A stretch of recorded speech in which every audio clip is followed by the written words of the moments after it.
श्रोता मित्रों, प्रस्तुत है एक लघु कथा फितरत। लघु कथा फितरत। कल तो एक अजीब वाकया हो गया। क्या हुआ? मेरे सपने में एक बुढ़ा आया। उसने अचानक मुझे अपनी बाहों में समेट लिया। मैं घबरा गया। सांस जैसे रुकने को हुई। किसी तरह खुद को उससे अलग किया। बुढ़ा मुझे बहुत देर तक देखता रहा, चुप और बेबस। फिर पहले तो मैं डर गया, फिर हिम्मत करके पूछा, तुम कौन हो? बुढ़े के चेहरे पर हल्की मुस्कुराहट आ गई। वो धीरे से बोला, मैं शिवचरण हूं, तुम्हारे दादा का दादा। अब मैं चौंक गया। मैंने कहा, ये कैसे हो सकता है? मेरे घर में तो ऐसे किसी नाम का जिक्र हराम है। बुढ़े की आंखों में एक अजीब सी थकान झलकने लगी।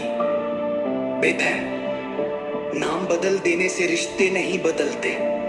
तुम्हारी जड़ों में बहुत कुछ दबा दिया गया है, बहुत कुछ भुला दिया गया है।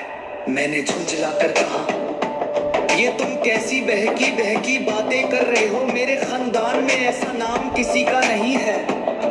तुम तो काफिर जान पड़ते हो। तुम मेरे दादा के दादा नहीं हो सकते।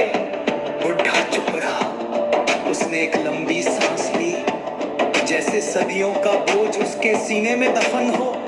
तुम्हारी दादी की छोटी बहन शांति को कई साल पहले अफगानी उठा ले गए थे।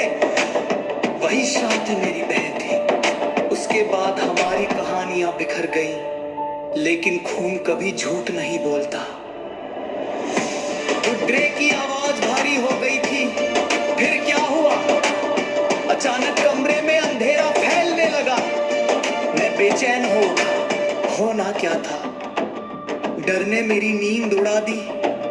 मैंने खुद को पसीने पसीने होते पाया। मेरा बिस्तर भी भीगा गया था। मैं हड़बड़ा कर उठ बैठा। मुझे ये सब नहीं सुनना। सपने सच नहीं होते। सपने सच हो या ना हो, पर हुआ यही होगा। क्या मतलब? अब मैं किसी खून खराबे का हिस्सा नहीं बनूंगा। हम सबकी रगों में जो लहू है, उसका डीएनए एक ही है।